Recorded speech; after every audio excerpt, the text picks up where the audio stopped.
Ассалаумағалейкум, құрметті тыңдаушылар.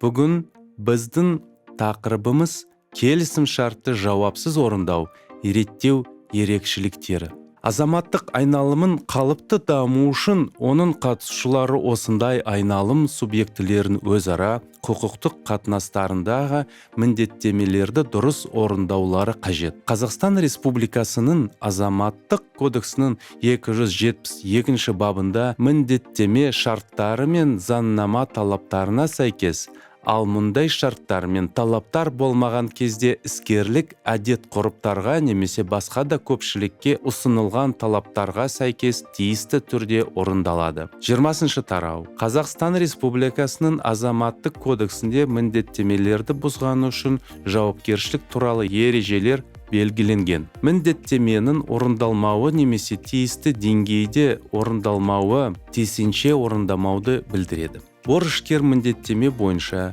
өз міндеттемелерін орындамағаны немесе тиісті деңгейде орындамағаны үшін кінәлі деп танылады. Өйткені ол өзінің мүмкіндіктерін тиісті түрде пайдалана алмады. Борышкер міндеттін орындай алмаған жағдайда бұл туралы дереу кредиторды хабардар етуге міндетті.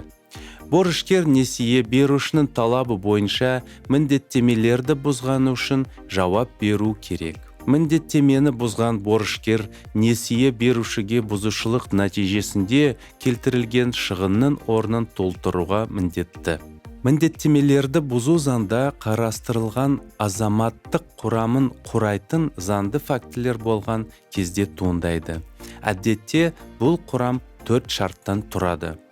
Борышкердің заңсыз әрекеті, борышкердің заңсыз іс-әрекеті мен кредитордың шығындарының туындау арасындағы себептік байланыстың болуы, борышкердің кінәсі, жеке кәсіпкердің басқа кәсіпкерлер жағдай үшін кінәсіз жауап береді.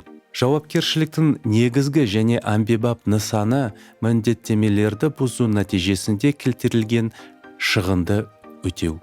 Егер заң мұндай талаптың болу мүмкіндігін жоққа шығармаса, ол заңда немесе шартта қарастырылғанына немесе қарастырылмағанына қарамастан барлық құқықтық қатынастарда орын алуы мүмкін.